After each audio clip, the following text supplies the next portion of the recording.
Olá, tudo bem? Seja bem-vindo à Escola da Palavra da Igreja Presbiteriana das Américas. Nós vamos conversar sobre respostas cristãs para perguntas contemporâneas. Esse vai ser o tema do nosso estudo de hoje e de outros estudos também na sequência. Nós vamos trazer alguns temas sobre essa questão de controvérsias, de polêmicas, de perguntas que nós nos fazemos ou que outras pessoas nos fazem também acerca da palavra de Deus, da vida cristã. Então, essa é a nossa proposta para esse encontro e para os próximos encontros. Vamos orar, vamos juntos buscar a orientação do Senhor, a iluminação do Espírito Santo, para que Ele nos fale, para que Ele nos edifique nesse momento. Senhor, te agradecemos por essa oportunidade de estudarmos a Tua palavra. Que o Senhor nos conduza, que o Senhor fale aos nossos corações, ilumine os nossos olhos e quebrante o nosso coração, Pai, para que nós possamos absorver a Tua palavra, para que possamos aplicar a Tua palavra em nossas vidas. Ajuda-nos nesse estudo. É o que nós te pedimos em nome de Jesus. Amém e amém. Então vamos ao nosso estudo, vamos ao nosso tema, que são as respostas cristãs a perguntas contemporâneas. E o tema que a gente vai apresentar hoje é o seguinte: a provocação é a seguinte: os tempos mudaram, a Bíblia já não faz mais sentido. Por que eu tenho que segui-la? Os tempos mudaram, a Bíblia já não faz mais sentido, por que eu tenho que segui-la? Então, talvez você já tenha ouvido essa pergunta, algum questionamento nessa linha, ou talvez você mesmo esteja se questionando acerca desta aplicação da palavra de Deus, acerca da realidade, do sentido da palavra de Deus na sua vida. Então, o nosso tema de hoje vai abordar essa questão. Será que os tempos mudaram? Será que a palavra de Deus perdeu sentido? Ela não faz mais sentido? Ela não está fazendo sentido para mim nesse momento? E será que eu devo obedecer? Será que eu devo seguir a palavra de Deus? São esses questionamentos que nós vamos lançar aqui a partir de algumas percepções, algumas falas e através da palavra de Deus também. Eu coloco aqui uma fala do Leandro Carnal, e que diz o seguinte: enviar trechos bíblicos para mim é como enviar pornografia para um senhor de 96 anos. Eu me lembro daquilo, já gostei, mas não provoca nenhuma reação mais em mim há muito tempo. Essa abordagem, essa fala aqui do Leandro Carnal é devido às mensagens que ele recebe com versículos bíblicos, com passagens bíblicas. Então, pessoas que tentam ali evangelizá-lo, falar de Deus para ele, a gente sabe que ele é ateu, mas o Leandro Carnal tem uma história, porque ele já foi é, jesuíta, ele foi educado numa linha jesuíta, e depois é que ele partiu aí para o ateísmo. Então é interessante que ele confessa que aquela palavra, aquele versículo bíblico, um dia já significou alguma coisa para ele. Ele diz isso: olha, eu já gostei. A fala dele é essa: eu já gostei, mas não provoca, eu lembro, já gostei, mas não provoca nenhuma reação em mim há muito tempo.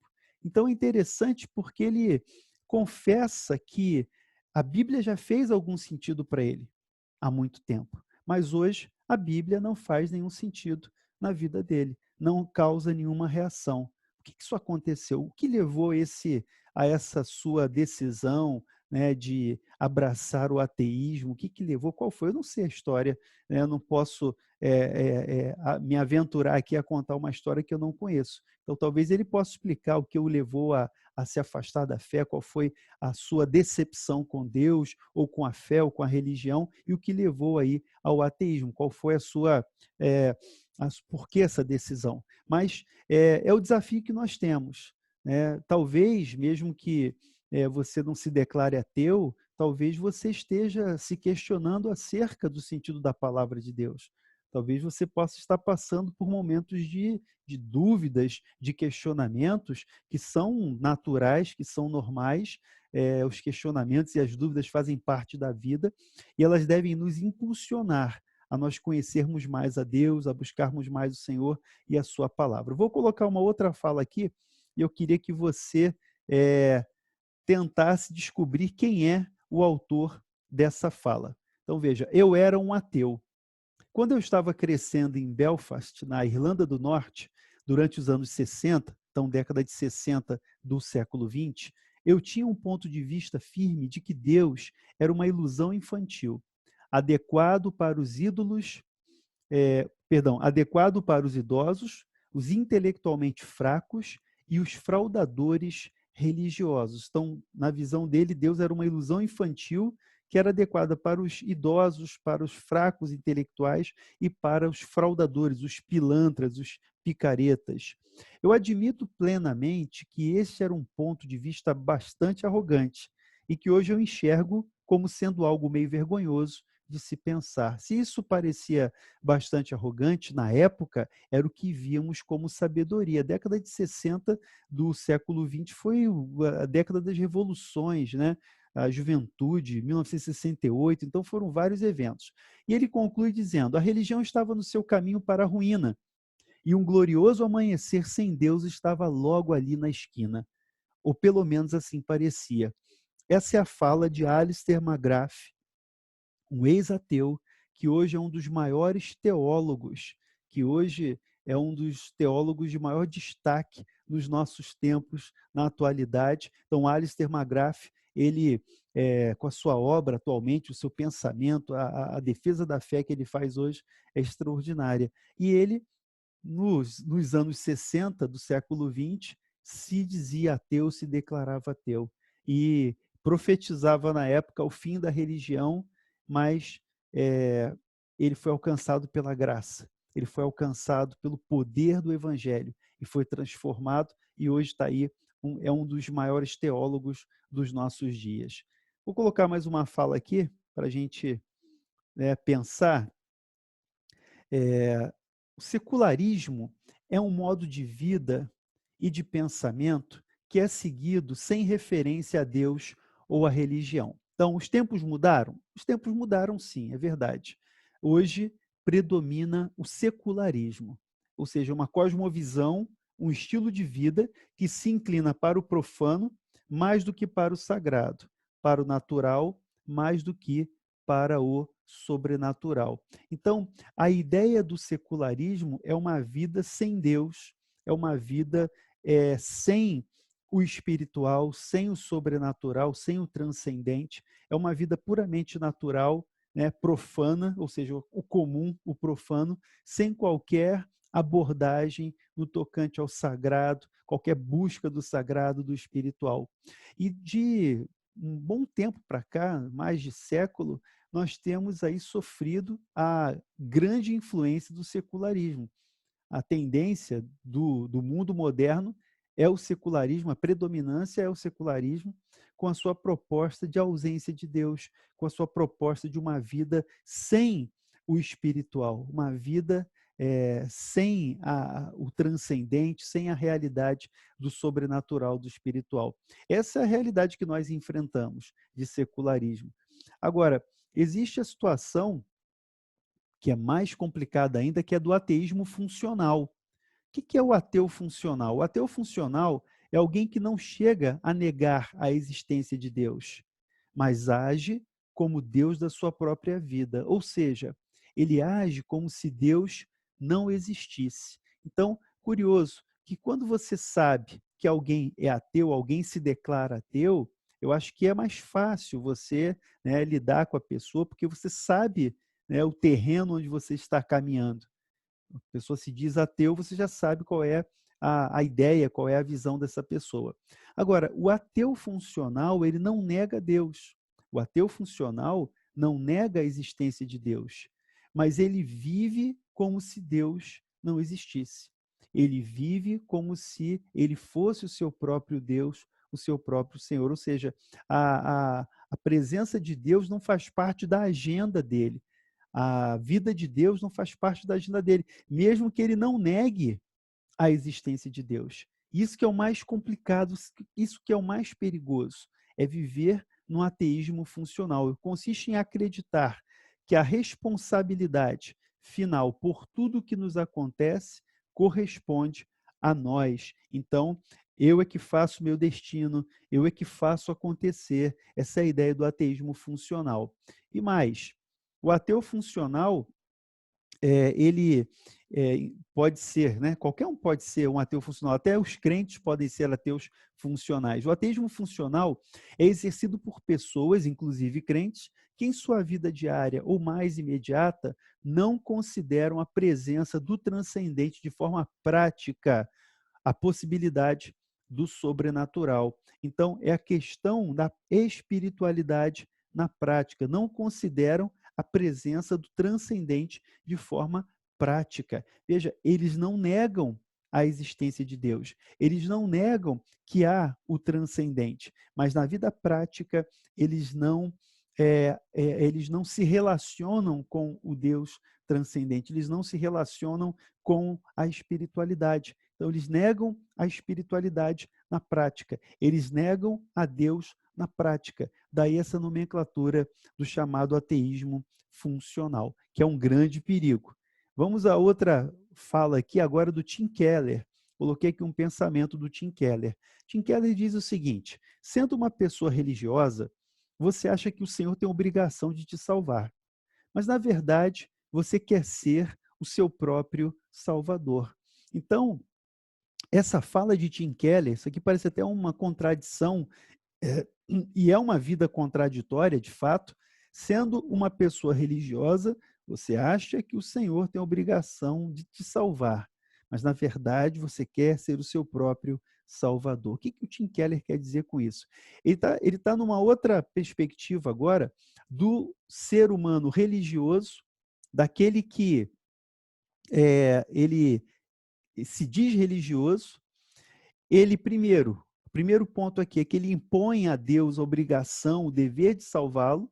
Então, Deus tem o dever de salvá-lo, Deus é obrigado a fazer alguma coisa por ele, mas no fundo ele quer ser o seu próprio Salvador.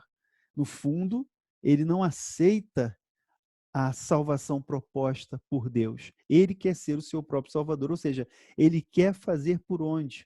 Aquela ideia de que a pessoa tem que conquistar sua própria salvação, tem que fazer por onde, e ela acaba esquecendo que a salvação é puramente pela graça, mediante a fé. Então, isso faz parte também dessa nossa modernidade, isso faz parte também do nosso tempo atual. O secularismo, o ateísmo funcional e essa nova forma de religião em que o próprio homem quer ser o seu salvador.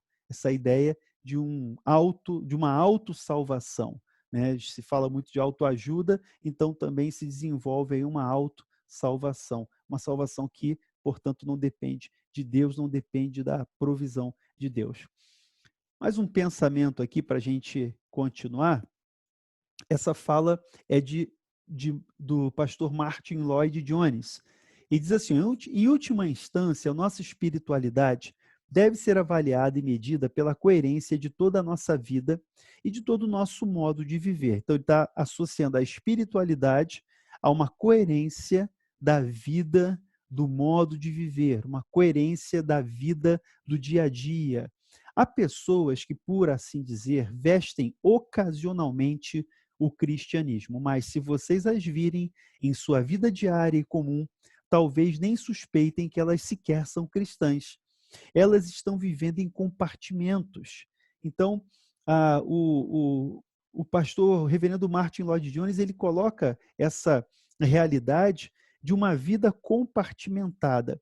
Isso é uma influência do secularismo. Essa pessoa é dividida porque ela não consegue viver na prática do dia a dia uma vida coerente com a fé professada, com a doutrina que ela professa, que ela acredita, mas ela não realiza na prática essa doutrina, essa fé. Ela tem uma vida compartimentada.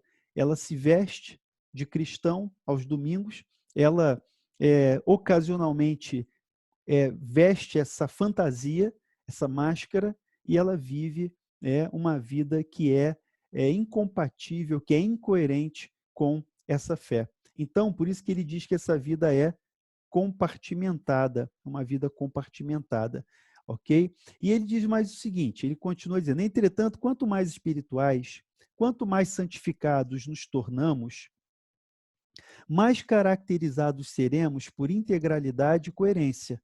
Isso se mostra em tudo que fazemos e em nossa reação a tudo. Então, duas palavras importantes aqui: integralidade e coerência. Integralidade e coerência. Então, Lloyd Jones explica que quanto mais nós amadurecemos na fé, quanto mais nós crescemos espiritualmente, então o desenvolvimento da nossa espiritualidade, o desenvolvimento da nossa maturidade cristã nos leva a essa vida de integralidade, a essa realidade de coerência, de integralidade. Isso vai se mostrar em tudo que nós fazemos e nas nossas reações, na nossa forma de reagir às provocações, às realidades da própria vida. Então, fundamental. Veja, falei de secularismo, eu falei de ateísmo funcional, falei daquela proposta religiosa em que eu quero ser o meu próprio salvador e aqui de uma vida compartimentada. Por que eu coloco essas situações aqui para a nossa reflexão? Porque a afirmação lá do início é: os tempos mudaram. É verdade, os tempos mudaram. E depois a afirmação diz: a Bíblia não faz mais sentido. Dentro dessa nova realidade, a Bíblia não faz mais sentido. Por que eu devo segui-la? Então, nesse ponto do nosso estudo, a gente vai conversar um pouco sobre essa realidade da palavra de Deus. A Bíblia já não faz mais sentido, segundo o pensamento de alguns. Tim Keller, no seu livro A Fé na Era do Ceticismo, livro muito bom que eu recomendo aí a leitura, diz o seguinte: uma fé sem dúvidas é como um corpo humano sem anticorpos. Indivíduos que levam a vida contentes, ocupados ou indiferentes demais para fazer perguntas incômodas a respeito do porquê de crerem acabarão se descobrindo impotentes tanto diante da experiência de uma tragédia, quanto das perguntas insistentes de um cético inteligente. Então, é interessante esse posicionamento aqui de Tim Keller, porque ele faz alusão às dúvidas. As nossas dúvidas, elas são bem-vindas. As pessoas muitas vezes querem viver num mundo de certezas, não é verdade? Mas, mesmo na vida cristã, mesmo que as nossas convicções sejam fundamentadas na palavra de Deus, nós temos dúvidas, nós temos questionamentos. E qual é o papel da dúvida na nossa vida? O papel da dúvida é nos impulsionar a crescer. O papel da dúvida é nos levar a um maior aprofundamento no estudo, a levar um maior aprofundamento na oração. Então, tem coisas que eu não entendo, eu vou perguntar a Deus. Tem coisas, situações que eu não compreendo, que geram dúvida no meu coração. A dúvida, ela tem que produzir esse efeito de nos impulsionar na direção de Deus. A dúvida tem que nos levar à busca de mais conhecimento de Deus, de mais vivência, de mais experiência com Deus. Então, essa é a ideia colocado aqui por Tim Keller. Se nós ficarmos acomodados, se nós ficarmos indiferentes, pode chegar um dia em que nós seremos surpreendidos, ficaremos impotentes diante de uma tragédia ou diante de perguntas insistentes de um cético inteligente, que vão aí nos deixar em maus lençóis. A fé nutrida por alguém pode desmoronar praticamente da noite para o dia, caso ao longo da vida essa pessoa tenha deixado de ouvir com paciência as próprias dúvidas, que devem ser descartadas só depois de muita reflexão. Então, interessante.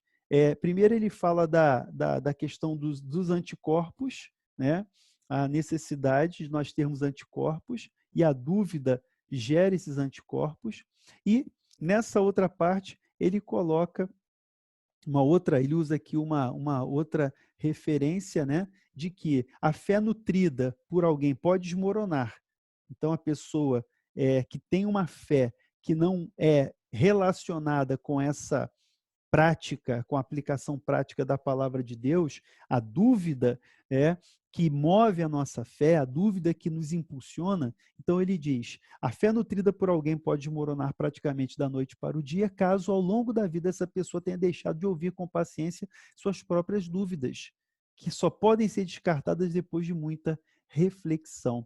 E ele completa dizendo: os crentes devem admitir suas dúvidas e também as dos amigos e vizinhos e lutar com elas. Já não basta pegar-se aquilo que você crê simplesmente porque você o recebeu como herança. Então, é um chamado aqui à humildade, é um chamado a nós reconhecermos as nossas fraquezas, as nossas limitações intelectuais, espirituais, e confessarmos a nossa dúvida, a nossa debilidade. Então, é interessante que essa proposta de humildade faz com que nós tenhamos até paciência em relação a outras pessoas. Se você já alcançou um nível de maturidade espiritual, de conhecimento espiritual, que determinado tema já foi superado, para outra pessoa esse tema pode não estar superado ainda. Então, essa relação que nós temos com a dúvida, essa humildade ao reconhecer que, ao termos dúvidas, o Senhor nos socorre e nos ensina, ela também nos leva a ter paciência, a ter tranquilidade no trato com as outras pessoas que também têm suas dúvidas, que também muitas vezes são débeis na fé, ainda estão desenvolvendo, crescendo espiritualmente. Então, admitir as dúvidas e também as dos amigos e vizinhos e lutar com elas. Então, já não basta pegar-se aquilo que nós recebemos por herança. Então, aqui, às vezes, né, nós temos filhos criados no Evangelho. Eu sempre peço, a minha filha mais velha, eu sempre pedi que ela se convertesse logo, e ela já, claro, graças a Deus, teve essa experiência de conversão. E a Clarice, mais nova, eu também tenho pedido, e esses dias a gente foi surpreendido com uma reação assim sensacional. Clarice acorda e diz que quer ler a Bíblia. E liga o louvor e começa por conta própria, por iniciativa própria, a querer um louvor, a querer ler a Bíblia, né, com 4 anos. Então, assim, a gente passa, né, o legado, a gente passa a palavra, mas chega o tempo em que cada um individualmente deve enfrentar essas dúvidas, buscar a Deus e não se contentar com aquilo que tem recebido pronto, mas buscar uma maior profundidade na comunhão, no entendimento e na maturidade com Deus. Então, essa a fala aqui do Tim Keller. Ele diz: somente se lutar profunda e longamente com os argumentos contrários às suas convicções, você será capaz de fornecer os fundamentos de sua fé aos céticos e a você mesmo. Muitas vezes, né, isso é muito interessante, e eu já tive essa experiência muitas vezes no meu trabalho, colegas questionando, né, no trabalho, na faculdade, no trabalho, em vários momentos da vida, os questionamentos das pessoas que estão à nossa volta, pedindo a razão da nossa fé, pedindo, né, para saber o que nós cremos, qual é a tua convicção. E é interessante que, nesse processo, nós vamos adquirir a base, a força, a base e a profundidade necessária para fornecer os fundamentos da nossa fé, a nós mesmos e também àqueles que perguntarem a razão da nossa fé. É isso que Pedro explica aqui na primeira carta do capítulo 3, versículo 15. Ele diz assim: olha, antes santificai a Cristo como Senhor em vosso coração, estando sempre preparados para responder a todo aquele que vos pedir a razão da esperança que há em vós. Então, veja que tem dois movimentos aqui nesse versículo 15. Primeiro, santificar a Cristo como Senhor no nosso coração. Santificar a Cristo como Senhor no nosso coração. E estando sempre prontos para responder quando for pedida a razão da nossa fé. Então, olha que movimento. A santificação, santificar a Cristo como Senhor no nosso coração, crescimento espiritual, e como resultado também dessa santificação, a preparação para podermos responder a quem quer que questione, a quem quer que venha a querer saber a razão da nossa fé, a razão da nossa confiança, da esperança que há em nós. E aqui Pedro está escrevendo num contexto em que os cristãos estavam sendo perseguidos. Ele escreve num contexto de uma igreja sob perseguição. E muitas vezes nós temos algum nível de perseguição, né, mesmo que a gente tenha liberdade aqui no Brasil, uma liberdade religiosa, uma liberdade de expressão aqui no Brasil, mas a verdade é que nós passamos, às vezes, por perseguições veladas, por pressões, por situações que se opõem a nós pelo fato de nós sermos cristãos. Mas nós devemos estar prontos a sempre apresentar a quem nos pedir a razão da esperança que há em nós. Seguindo um pouquinho mais, lá na Confissão de Fé de Westminster, no capítulo 1, que trata da Escritura Sagrada, aqui no item 4, o texto diz o seguinte: a autoridade da Escritura Sagrada, razão pela qual deve ser crida e obedecida, não depende do testemunho de qualquer homem ou igreja, mas depende somente de Deus. A mesma verdade, que é o seu autor, tem, portanto, de ser recebida porque é a palavra de Deus. Então, esse ponto aqui da Confissão de Fé de Westminster trata da autoridade da Escritura Sagrada. Então, a questão é: a Bíblia deve ser seguida por quê? A resposta aqui da confissão de fé é que ela tem autoridade, a autoridade da Escritura. A Escritura tem algumas características, a clareza, a inerrância, a autoridade. Então, no tocante à sua autoridade, por que que ela tem autoridade? Por que que ela tem sobre nossas vidas? Por que que ela é essa regra para as nossas vidas? Porque ela é a palavra de Deus. Ela foi produzida pelo próprio Deus, usando, é claro, instrumentos humanos, mas ela foi produzida, inspirada pelo próprio Deus. Isso é muito importante, porque aqui na primeira carta de Paulo a Timóteo, no capítulo 3, versículos 16 e 17, o apóstolo diz que toda a escritura é inspirada por Deus e é útil para o ensino, para a repreensão, para a correção, para a educação na justiça, a fim de que o homem de Deus seja perfeito e perfeitamente habilitado para toda boa obra. O homem e a mulher, né? O homem e a mulher de Deus sejam perfeitos e perfeitamente habilitados para toda boa obra. Então, a Escritura, toda a Escritura, o Antigo e o Novo Testamento, é inspirada por Deus e útil para ensino, repreensão, correção e educação na justiça. Então, a Escritura é útil, a Escritura é inspirada por Deus. Então, é por isso que eu devo segui-la. Eu devo segui-la porque ela é a palavra de Deus. Eu devo segui-la porque ela tem autoridade, porque a boca do próprio Deus, ela foi produzida pela inspiração de Deus que moveu homens, né? O próprio Pedro fala sobre essa questão, que nenhuma profecia da Escritura se deu por particular interpretação, mas homens santos falaram da parte de Deus. Então você tem na Escritura a realidade de que a Escritura é a palavra de Deus, é Deus falando para conosco, é Deus trazendo a sua vontade para nós. Seguindo mais um pouco, outro texto aqui de 1 João 5,9, se admitimos o testemunho dos homens, o testemunho de Deus é maior. Ora, esse é o testemunho de Deus que ele dá acerca de seu filho. Então, a fala de João é a seguinte: olha, se para fazer um contrato o testemunho humano é válido, se para uma audiência judicial o testemunho humano é válido, por que que o testemunho de Deus não seria? Então, ele fala que maior é o testemunho de Deus e nós devemos nos submeter, então, à palavra de Deus. Seguindo mais um pouco, 1 Tessalonicenses 2,13. Outra razão ainda temos nós para incessantemente dar graças a Deus, é que, tendo vós recebido a palavra que de nós ouvistes, que é de Deus, acolhestes não como palavra de homens, e sim como em verdade é a palavra de Deus, a qual, com efeito, está operando eficazmente em vós os que crestes. Então, é interessante que Paulo faz essa referência aqui na carta aos Tessalonicenses, dizendo que eles receberam as palavras de Paulo como palavra de Deus.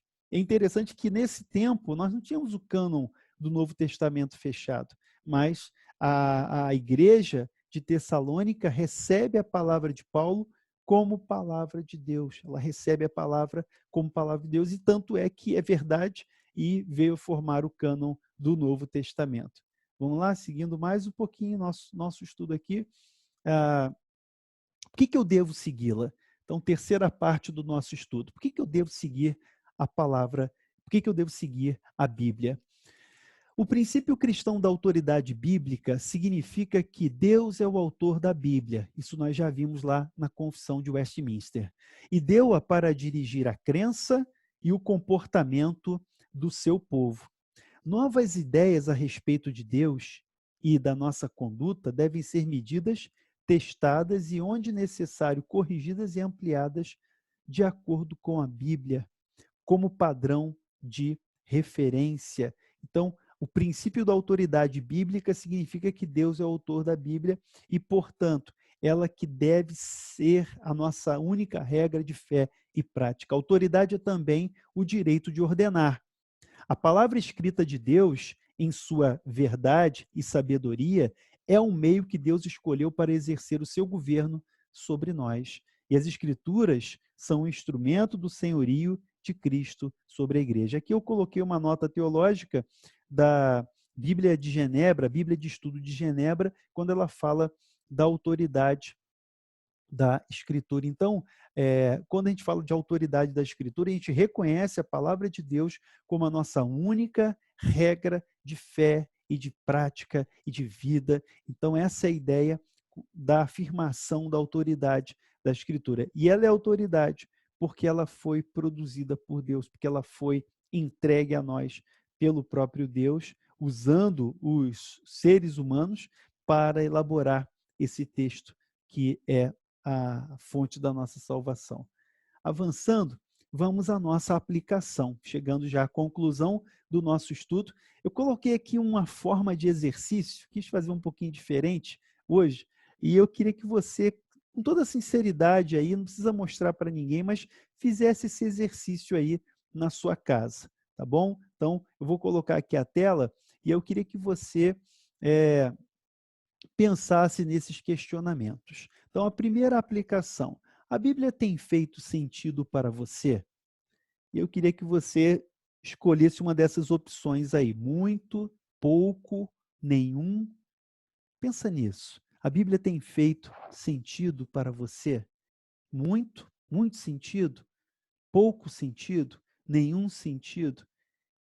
É uma pergunta que a gente deve se fazer sempre, né? A Bíblia está fazendo sentido? Às vezes, né, o texto é difícil, às vezes aquela passagem é um pouco mais complicada, mas às vezes é um texto já conhecido, já estudado, mas naquele momento ele não faz sentido para a gente. Por que não está fazendo sentido? Porque existe algum impedimento, alguma barreira, algo que impede a nossa compreensão. Então, a pergunta colocada aqui sobre o sentido, a Bíblia tem feito sentido para você? Será que a gente está lá na condição semelhante ao Leandro Carnal, que aquilo ali não causa mais de uma reação nele? Outra pergunta: qual é o grau de importância da Bíblia para a sua vida? Eu coloquei aqui 3 opções, tá? Essencial, pouca importância, indiferente. Então, qual é o grau de importância da Bíblia para a sua vida? É essencial e realmente você demonstra isso? É pouca importância, tanto é que a gente não lê, não se importa, deixa passar ali tempos e tempos sem buscar a palavra, ou é indiferente, ou já não faz qualquer efeito, já não tem importância nenhuma na nossa vida, minha vida tem sido guiada por outros critérios e não pela palavra de Deus. Como é que fica então essa relação com a palavra de Deus? Essa é a segunda pergunta. Tem uma outra colocação aqui que eu quero fazer. Por quê? Então, se, com base nessa pergunta, qual é o grau de importância da Bíblia para a sua vida? Essencial, pouca, indiferente? Se sua resposta é indiferente, pouca, por quê? Por que o grau de importância está tão fraco, está tão pouco priorizado na nossa vida. Por que será? O que que aconteceu? Lá no Apocalipse, quando Jesus fala à igreja, ele fala ali às 7 igrejas da Ásia Menor, tem um momento que ele diz assim: olha, vai lá ver onde você caiu, vai lá, procura, examina, vê onde você caiu e corrige a partir dali. Né? Em outro momento ele fala: volta para o primeiro amor, tenho contra ti que deixaste o primeiro amor. Então, por quê? Esse é o tempo do retorno. Eu sei que as dúvidas nos assaltam, eu sei que muitas vezes as pressões nos constrangem, mas a palavra de Deus para nós hoje é essa: é nos resgatar sempre, é nos trazer sempre de volta para perto dele. Então, a pergunta é: por quê? Por quê? Se, é, se a importância aqui é, é, é é pouca, é indiferente da Bíblia na nossa vida. Por quê? Por que que nós chegamos a esse ponto? Como nós chegamos a esse ponto?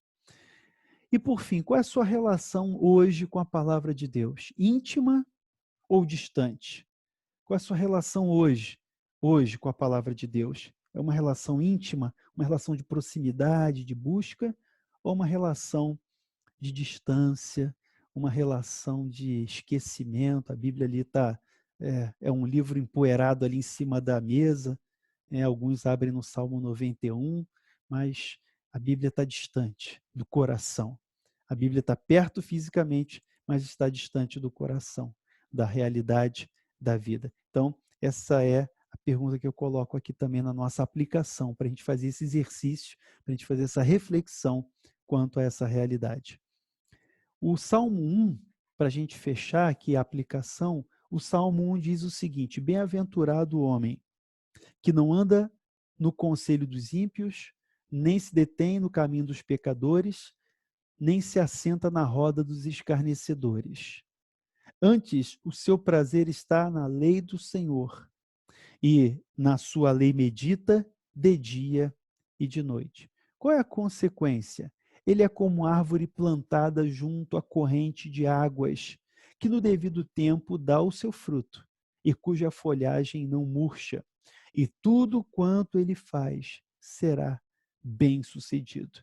Então, até aqui no versículo 3 do Salmo 1, nós temos aqui a, a realidade de um homem que é bem-aventurado, porque ele não anda segundo o conselho dos ímpios, não se detém no caminho dos pecadores, não se assenta na roda dos escarnecedores, mas o seu prazer está na lei do Senhor. E ele diz que na lei do Senhor esse homem medita de dia e de noite. A consequência é que ele vai ser como um ribeiro plantado, ele vai ser como árvore plantada junto a ribeiros de águas. A gente sabe que a árvore junto às águas, ela não murcha, ela não seca, ela fica verde, então as suas folhagens não murcham. A nossa vida, então, com Deus, a nossa vida espiritual, plantado junto às correntes de águas, plantado na palavra de Deus, porque ele coloca que o nosso prazer está na lei do Senhor. Essa realidade vai nos levar além, vai nos levar a uma vida de maior comunhão com Deus. Então, é isso que eu queria deixar hoje para o nosso estudo, para a nossa meditação e aplicação dentro dessa realidade. Os tempos mudaram, a Bíblia não faz mais sentido. Será que eu devo segui-la? Por que que eu devo segui-la? A resposta os tempos mudaram, é verdade. Vivemos aí tempos de secularismo, vivemos a sociedade líquida, a modernidade líquida, vivemos diversas situações, ateísmo funcional, diversos cenários, mas a palavra de Deus permanece a mesma, a palavra de Deus não mudou e ela não perdeu sentido. Ela faz sentido, ela está mais viva do que nunca. Lá em Hebreus, o autor da carta diz que a palavra de Deus é viva e eficaz, é mais cortante do que qualquer espada de dois gumes e é apta para discernir os pensamentos, as intenções do coração. Então, fechando aqui esse nosso encontro de hoje, devemos sim seguir a palavra de Deus, seguir a Bíblia, porque ela é a nossa única regra de fé e prática. E ela é a palavra que é inspirada por Deus, ela tem autoridade, porque ela vem de Deus, e vem de Deus para o nosso sustento, para a nossa provisão, para a nossa vida. Que Deus nos abençoe nesse encontro, fechando aqui esse momento, que o Senhor seja conosco, que essa palavra fique no nosso coração, que Ele realmente nos renove e renove o nosso desejo cada dia pela sua palavra. Vamos orar? Senhor, te agradecemos por esse momento, por essa oportunidade de conversarmos sobre a tua palavra, de buscarmos a tua face. Senhor, seja conosco, dirige o nosso caminho, Senhor, dirige a nossa vida. Leva-nos, Senhor, a uma maior profundidade, leva-nos, Senhor, uma vida de maior intimidade contigo através da tua palavra. Essa é a nossa oração, em nome de Jesus. Amém e amém. Que Deus nos abençoe, que Deus faça com que a sua palavra seja a vida em nós, frutifique nas nossas vidas e nos dê crescimento e maturidade espiritual. Fique com Deus e até o nosso próximo encontro da Escola da Palavra.